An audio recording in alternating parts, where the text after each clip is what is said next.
In this video, I'm gonna teach you a very useful tutorial on how to add on-screen keyboard shortcut to Taskbar in Windows 11 PC or laptop.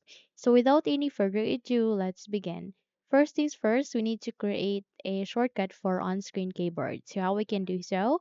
Here at the desktop, please make a right click and then go with new and create for shortcut. So eventually you would be able to see this kind of window where you can create a shortcut and it will ask you to type the location of the item. Just type it here, is key, and click on next.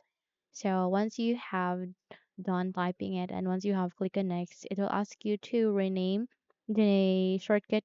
Just have to type that for on space screen keyboard. Okay, so once you're done typing, click on finished and eventually you would be able to create an on-screen keyboard shortcut here at the desktop. So in order to add or to pin it to the taskbar, all you need to do is you need to make a right click and in this kind of window, please select for show more options. From here, you would be able to see a list of the option.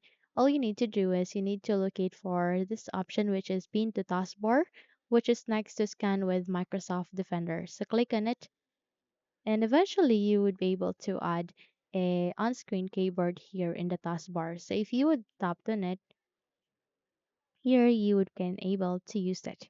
So let's try. Let's navigate to the search bar and try to type for settings.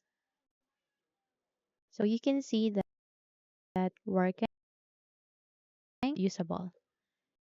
Here, when you click on enter, there you would be navigated to the settings or any of the system that you would like to bring up with. Okay, so you can simply use this on-screen keyboard if in case if some of the function keys in the physical or built-in keyboard that you are having is not working. So you can use that as your alternative. So by that, close the window. And for easy access, you can simply tap that here at the at the desktop and might as well here at the taskbar. So if you think this video helped you a lot, then please don't forget to subscribe, hit the like button as well as the bell icon to be updated for more tutorials like this. Thank you for watching this video and have a good day.